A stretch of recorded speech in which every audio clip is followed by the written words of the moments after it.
And right outside the top 10 is a woman she's got to face, Taylor Ellis Watson of Arkansas. And that's the next event on the track.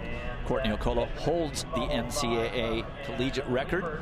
Fastest qualifier in 50.48 from Thursday, and she made it look easy.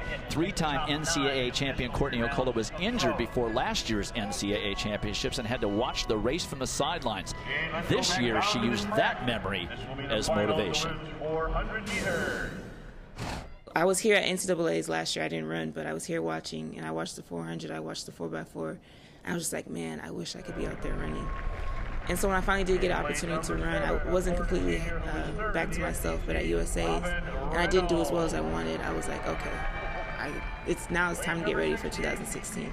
So ever since then, I was motivated to be here, to come back here, and to train hard and to be successful like I know I could. So it was tough, but I mean, I think that was the best thing that could happen to me. I don't think I would be, having the success that I'm having right now if I wasn't injured last year. So it definitely was a blessing in disguise.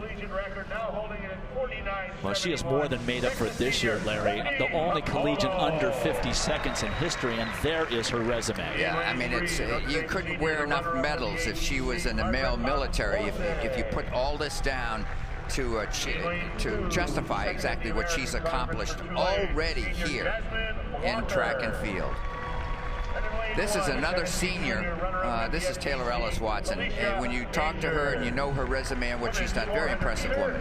Very outstanding in the classroom as well. She's been using Okolo as a goal here for the last couple of years. Hasn't succeeded in defeating her, but both women have gotten better and better.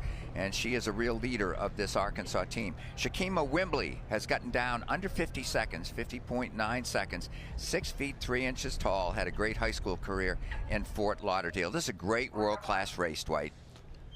And it's still pretty windy behind the runners coming down the home stretch, which means they will be running into some significant wind on that backstretch. I talked with Tanja Buford-Bailey, the Texas coach for Courtney Okolo. She likes her to go out in 23.5 seconds for the first half lap here and then hold on. Let's see, the other women will go out at least in 24 seconds and then come back a little slower. It may take a little extra work to go out that fast into the teeth of that headwind.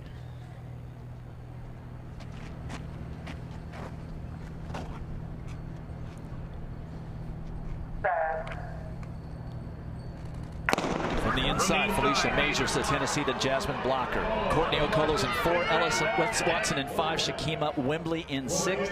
That's where we expect the action to come, but Robin Reynolds, no slouch out there in lane 7 for Florida. Now Okolo can watch her two biggest challengers to her right and kind of monitor how they're doing, if that influences her at all.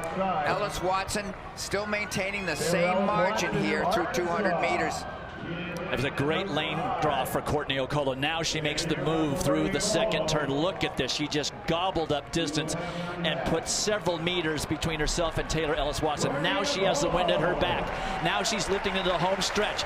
Now she's running against the clock. It's Okolo of Texas, followed by Taylor Ellis Watson. Wimbley trying to hold on to third. Here comes Okolo. What can she do? Can she break 50? No. 50.36, still an outstanding time and a dominant victory over this field. 10 points for the Longhorns. That's the 6th fastest time in the world, Dwight. And she now has 3 of the 8 top times in the world, does Courtney Okolo. Look at her just move, and she did exactly as we talked about here. She kind of floated along, didn't fight the wind, into the teeth of it, and on the second turn, the third 100 meters, she really stepped on the accelerator. Look at her use her arms well.